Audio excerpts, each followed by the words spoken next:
As for my comments, Mr. Chairman, and my statement, which I believe was around the closure of the News of the World newspaper. Before you get to that, I would just like to say one sentence. This is the most humble day of my life. Okay, thank you. So if you were not lying then, somebody lied to you, who was it? I don't know. That is what the police are investigating, and we're helping them with. But you acknowledge that you were misled? Clearly. Mr. Murdoch, at what point did you find out that criminality was endemic at News of the World?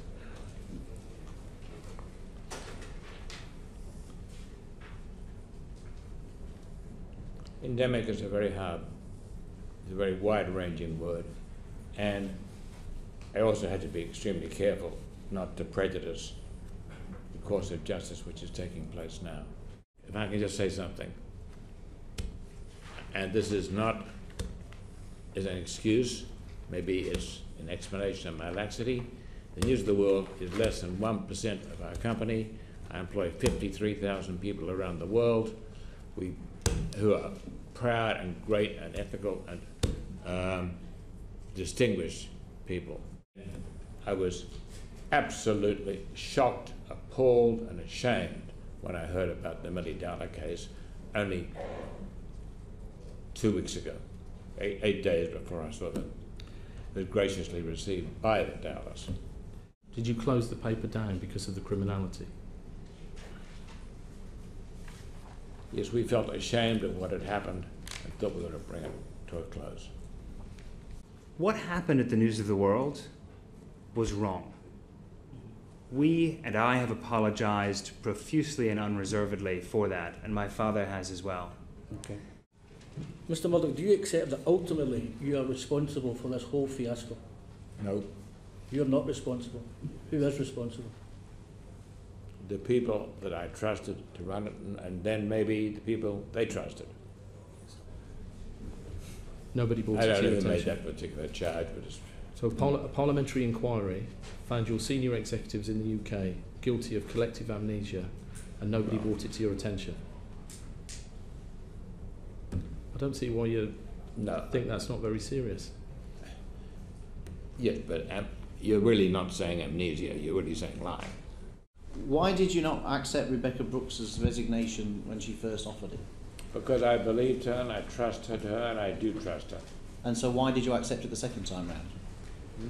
Why did you accept it? In the event, she just insisted. She was at a point of And can you tell us extreme anguish. Why did you enter the back door at number 10 when you visited the Prime Minister following the last general election? Because I was asked to. You were asked to go in the back door of number 10. Yes. Why would that be? To avoid photographers in the front. I imagine, I don't know, I was asked, I just did what I was told.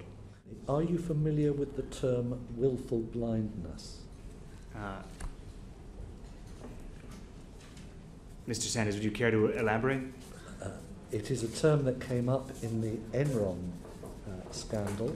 And willful blindness is a legal term. It states that if there is knowledge that you could have had and should have had but chose not to have, you are still responsible. Mr. Sanders, do you have a question? Respectfully, I don't know what you'd like me to say. Whether you were aware. I'm not aware of that. I'm not aware of that particular phrase. But now you are familiar with the term because I've explained it to you. Thank you, Mr. Chairman. Thank you, Mr. Sanders.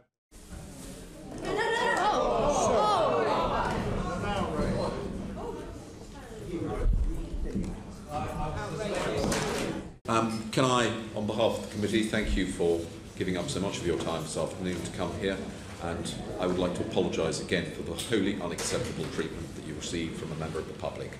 I would like to add my own personal apologies to the apologies that James and Rupert Murdoch have made today. Clearly, what happened at the News of the World, and certainly when the allegations of voicemail intercepts of victims of crime is pretty horrific and abhorrent. So I just wanted to reiterate that. I also was very keen to come here and answer questions today. As you know, I was arrested and interviewed by the police a couple of days ago, so I have legal representation here just so I don't impede those criminal proceedings, which you would expect. But I intend to answer everything as openly as I can. Do you have any regrets? Well, of course, I have regrets. I mean, the idea that Millie Dowler's phone was accessed by someone being paid by the News of the World, or even worse, authorised by someone at the News of the World, is as abhorrent to me as it is to everyone in this room. And it is an ultimate regret that the speed in which we have found out and tried to find out the bottom of these investigations has been too slow. I think James and Rupert both accepted that earlier, and we are endeavouring, well, they are endeavouring now, I've left the company, to continue to investigate. But of course there are regrets. I've read many allegations about my current relationship with the Prime Minister, David Cameron, including my extensive horse riding with him every weekend up in Oxfordshire. I mean, I have never been horse riding with the Prime Minister.